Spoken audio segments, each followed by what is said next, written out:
കാരക്കൂട്ടിൽ ദാസനെ എതിർക്കാൻ ധൈര്യമുള്ള തെണ്ടികൾ മുന്നോട്ട് വേണം.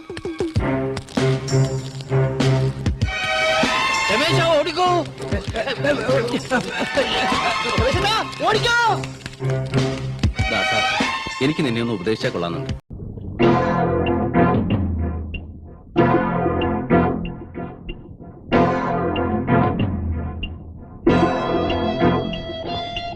ഈശ്വര, കീലേരി. അതേടാ, കീലേരി തന്നെ. ഞാൻ തിരിച്ചു വരില്ലെന്ന് വിചാരിച്ചു. എല്ലാത്തിനും കുത്തും ഞാൻ. 4 മാസമായിട്ട് കത്തിക്ക് റെസ്റ്റാണ്. ഇനി റെസ്റ്റ് കൊടുക്കൂല. നേരത്തെ കുത്തും ഞാൻ. ഓടാ.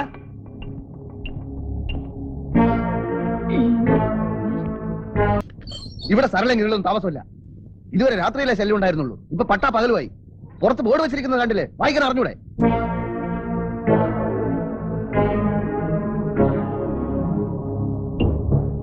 നീ ആരാണ് തണ്ടി? ഞാൻ പറയണ. ഞാൻ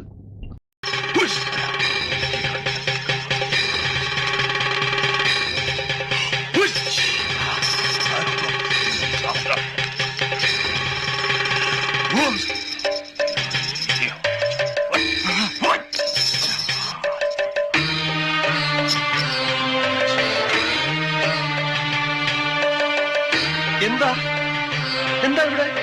സുഗതനെ നശിപ്പിക്കാൻ ഈ മഹാഭാവി കൂടോത്രം ചെയ്ത് കുഴിച്ചിട്ടു. കുട്ടികൾ മണ്ണുവാരി കളിച്ചപ്പോ കുഴിച്ചിട്ട ചെമ്പോടെ കിട്ടി.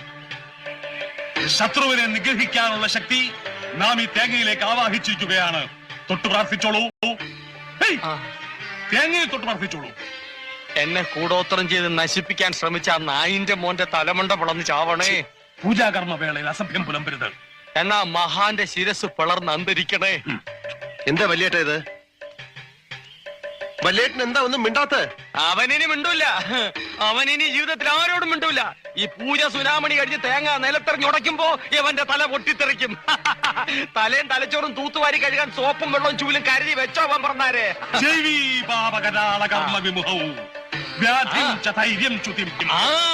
കൂടോത്രം ചെയ്തവൻ ഈ പരിപാടി കഴിയുമ്പോ വിവരം അറിയുമെന്നാണ് ചേർക്കോണ സ്വാമി പറയുന്നത്. പറ സ്വാമി, പറ പറ സ്വാമി പറഞ്ഞോ. പ്രജ്ഞസ്വച്ഛമന പരാക്രമ ഗുണാൻ വൈരിക്ഷയക്ഷയ പ്രത്യർത്ഥി. കേട്ടോ, ആക്രമിക്കാൻ വന്നവൻ ക്ഷയരോഗം വന്ന് കൊരച്ചു ചാവുമെന്ന്. ഇപ്പൊ പറഞ്ഞോ ഏതവനാ ചെയ്തെന്ന്.